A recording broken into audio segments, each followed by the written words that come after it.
ఈ మధ్య కాలంలో నేను రిపీటెడ్గా వింటున్న క్వశ్చన్ ఇది. పేరెంటింగ్ మంచిదా చెడ్డదా? వినడానికే వింతగా ఉంది కదా. కొందరికి ఇది గొప్ప వరం, మరికొందరికి మాత్రం కట్టుబాట్లు మరియు ప్రెజర్గా కూడా అనిపిస్తుంది. మరి మీకు డౌట్ ఉందా? రండి కలిసి తెలుసుకుందాం అదేమిటో. పేరెంటింగ్ అనేది ఒక ప్రయాణం అండి, గమ్యం కాదు. తల్లిదండ్రులు నిరంతరమైన ప్రేమ, రక్షణ, మార్గదర్శనం ఇస్తూ ఉంటారు. పేరెంటింగ్ లేకపోతే పిల్లవాడు గుంపులో తప్పిపోయినట్టే ఉంటాడు. తల్లిదండ్రులు చెట్లకి రూట్స్ లాంటివారు. కనిపించకపోయినా తుఫాన్లలో చెట్లు నిలబెట్టే బలం వారి వల్లే కదా వస్తుంది. కానీ నిజం చెప్పుకోవాలి, పేరెంటింగ్ ఎప్పుడు పూలదారిలా మాత్రం ఉండదు. చాలాసార్లు పేరెంట్లు ఎక్కువగా పట్టించుకోవడం పిల్లల్ని ఉక్కిరిబిక్కిరి చేస్తుంది. ఎక్కువ కంట్రోల్ సృజనాత్మకతను చంపేస్తుంది.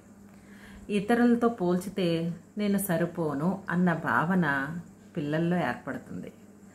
కొందరు తమ భయాలని, నిరాశల్ని తెలియకుండానే పిల్లలపైన మోపుతూ ఉంటారు. అప్పుడు పేరెంటింగ్ అనేది ఒక బంధనంలాగా అనిపిస్తుంది. పేరెంటింగ్ అనేది ఒక ప్రయాణం మాత్రమే. అయితే మరి ఇది చెప్పండి, పేరెంటింగ్ మంచిదా చెడ్డదా? నిజం ఏంటంటే ఇది పూర్తిగా మంచిది కాదు, పూర్తిగా చెడ్డది కాదు. పేరెంటింగ్ అనేది ఒక శక్తివంతమైనది. ఆ శక్తికి బాధ్యత కూడా ఉంటుంది. అంటే గాలిపటాన్ని పట్టుకున్నట్టే. బలంగా పట్టుకుంటే చిరిగిపోతుంది, వదిలేస్తే ఎగిరిపోతుంది. అసలైన కళ ఆ మధ్యలోనే ఉంది. స్వేచ్ఛ ఇవ్వాలి, కానీ దారి చూపిస్తూ కూడా ఉండాలి, ఆ దారి వదిలిపెడుతూ కూడా ఉండాలి. పేరెంటింగ్ అంటే పెర్ఫెక్ట్ పేరెంట్స్ కావడం కాదండి, ఆనందంగా ఉండే మనుషుల్ని, మనసుల్ని పెంచడం మాత్రమే. ప్రతి తల్లికి తండ్రికి కూడా ఈ సందేహమే ఉంటుంది. ఎందుకంటే పేరెంటింగ్కి ఒక రిపోర్ట్ కార్డు ఉండదు కదా. ప్రేమని, మార్గదర్శకాన్ని మార్కులతో కొలవలేము. ఒప్పుకుంటారు కదా ఈ విషయాన్ని. అయితే కొన్నిసార్లు అరుస్తాం, కొన్నిసార్లు ఏడుస్తాం, కొన్నిసార్లు మౌనంగా ఉండిపోతాం. కానీ మనసులో ఎప్పుడూ ఒకే కోరిక ఉంటుంది కదా, నా పిల్లలు సంతోషంగా ఉండాలి. ఇప్పుడు పేరెంటింగ్ గురించి ఎన్నో సూచనలు ఉన్నాయి. యూట్యూబ్లో, ఇన్స్టాలో, వాట్సాప్లో, ఎఫ్బీలో అన్నిట్లోనూ చూపిస్తున్నారు. కానీ ప్రతి పిల్లలు ఒకరికొకరు వేరుగా ఉంటారు కదా. ఒకరికి పని చేసేదే ఇంకొకరికి పనికి రాకపోవచ్చు. పిల్లలు తిరగబడ్డా, మౌనంగా ఉన్నా మనం వెంటనే అనుకుంటాం, నేను ఫెయిల్ అయ్యానా, వీళ్ళని సరిగ్గా పెంచలేదా అని. కానీ అది ఫెయిల్ అయినట్టు కాదు, అది ఒక ఫీడ్బ్యాక్. అంటే మీ పిల్లలు పెరుగుతున్నారు, వాళ్ళ వాయిస్ని రైజ్ చేస్తున్నారు అంటే మనకు ఫీడ్బ్యాక్ ఇస్తున్నారు అని అర్థం. అయితే మంచి పేరెంటింగ్ అంటే ఏంటి అని అడుగుతారా?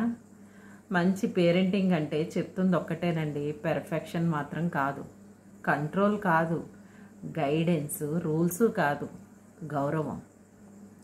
మంచి పేరెంటింగ్ అంటే పిల్లలకి భయపడే ప్రదేశం కాకుండా సురక్షితమైన ప్రదేశంగా నిలబడ్డాం. సలహా ఇవ్వడానికి ముందు వినడం, తీర్పు ఇవ్వడానికి ముందు అర్థం చేసుకోవడం, సరిదిద్దే ముందు ప్రేమించడం నేర్చుకోవాలి పేరెంట్స్ కూడా. అదే మంచి పేరెంటింగ్ అవుతుంది. ఈ రోజుల్లో టీనేజ్ పిల్లలను పెర్ఫెక్ట్ పేరెంట్స్ అవసరం లేదు, ప్రశాంతమైన పేరెంట్స్ మాత్రమే అవసరం. వాళ్ళ మాటల కన్నా మౌనం అర్థం చేసుకునే తల్లిదండ్రులే కావాలి వాళ్ళకి. మంచి పేరెంటింగ్ అంటే పిల్లల కన్నా ముందు నడవడం కాదండి, పక్కన నడవడం. వాళ్ళకి స్వేచ్ఛ ఇచ్చి సానుభూతితో దారి తీస్తే జీవితాన్ని ధైర్యంగా ఎలా ఎదుర్కోవాలి అని నేర్పుతున్నట్లే మీరు. మరి ఎప్పుడైనా నా పేరెంటింగ్ మంచిదా చెడ్డదా అని అడిగితే ఒక్కటే గుర్తుపెట్టుకోండి, మంచి పేరెంటింగ్ అంటే ప్రతి పని సరిగ్గా చేయడం మాత్రం కాదు, ప్రతి పని ప్రేమతో చేయడం. మీ సాన్నిధ్యం, మీ ఓర్పు, మీ ప్రార్థనలు అవే మీ పిల్లల మనసుని తీర్చిదిద్దుతాయి. ఇవి రీసెంట్గా నన్ను చాలామంది పేరెంట్స్ అడుగుతున్న క్వశ్చన్ ఇది. కాబట్టి పేరెంటింగ్ ఎలా ఉండాలో ఇప్పుడు మీకు తెలిసింది కదా. దీని గురించి మరికొన్ని విషయాలు మరొక వీడియోలో తెలుసుకుందాం. Please like, share and subscribe my channel. Your Archana Navkoti, Teen Behavioral Coach. Udan with Archana. Thank you.